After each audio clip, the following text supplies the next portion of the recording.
XO Field, we've got some player interviews for you. Again, Franklin Pierce winning 3-0 against the 25th nationally ranked team in the country, Southern Connecticut State. We're first joined by Joanna Gibson. 1 goal, 1 assist on the game, your first 3 points on the season. How are you feeling right now?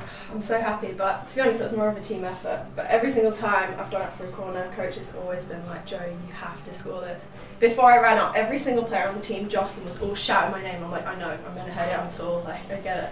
And finally it went in, so it's a big relief. Yeah, we've seen you out there in front, not only on the offensive end for corner kicks, but also on defense. You had a few plays in this game using that height. Is that something that you're told to do on the defensive end as well, get in there? Yeah, every single game.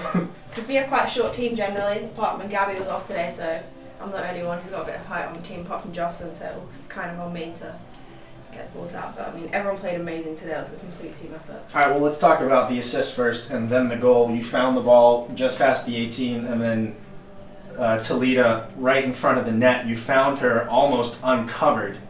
Yeah, I think it was I that played a great ball into me, and I was thinking about shooting, but I was completely off balance, and I just saw Talita out the corner of my eye. And she's been hitting so many great goals in practice, and she's going to get on form soon and be an absolute threat to everybody. So it was great that she got a goal in open play today. All right, well, you guys, you're now 2 for 2 against nationally ranked teams. You went out and beat Merrimack. They were undefeated. And now Southern Connecticut State, before this game, they'd only allowed 1 goal on the season. You guys went out there and put 3 in the back of the net. We're a great team. Yeah. I honestly believe we're one of the best teams in the country. We've been underperforming a little bit, but I mean, once we get on a roll, I honestly don't think teams can stop us. All right, well, you heard it. Sophomore midfielder Joanna Gibson, 3 points, an assist, and a goal on the game. Good luck for the rest of the year. Thanks for joining us. No problem. All right, now she is going to hand over the mic to the captain, the goalkeeper, Jocelyn. Nice to see you again. I know, it's about time. All right, so apart from the goal scoring, obviously, by Talita and Joe, in the second half, the defense and your goalkeeping shut down Southern Connecticut State. It seems that back line with Steves and Alana and all of them, they couldn't get the ball past the 18. Talk a little bit about what was going on in front of the net. Well, Coach tells us tells me particularly every single game, you know, it takes 1 great save and then you get everyone fired up.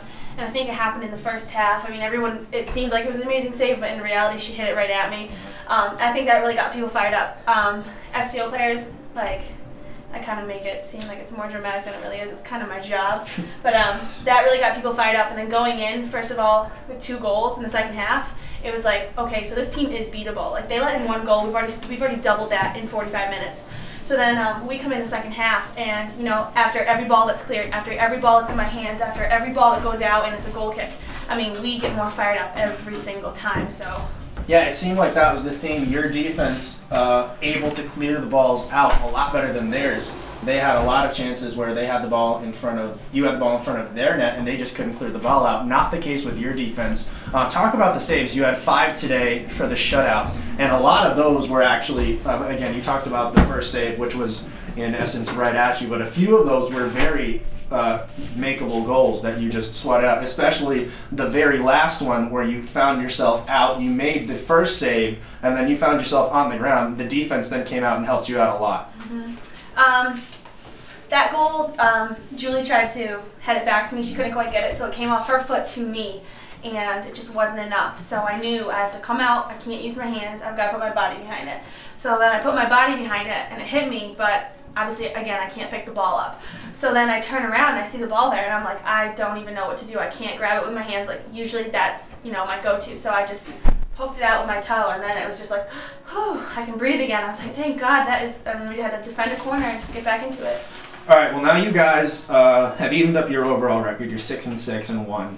Any 10, 4-6-1. Mm-hmm. 2 for 2. Again, first, before we go to that, 2 for 2 against nationally ranked teams. Yeah. I talked with Joe earlier. You beat Merrimack. They were undefeated. Uh-huh. You said Southern Connecticut, they'd only let in 1 goal. What is it about you guys and playing teams who, on paper, should beat you, but don't? I think really it's about them underestimating us. I think because in the beginning we had a few bumps, and people are like, okay, so Franklin Pierce isn't good. And in reality, if people look at the statistics, we have 25 shots, and the other team has 1. You know, I think if they really opened up the statistics and they said, okay, this is what this team's doing, it was only a matter of time before we hit our strides. And against Merrimack, they came in, they were cocky, they were laughing, and so finally we were just like, let's just put this in the back of the net, and they were shocked. They didn't know what to do.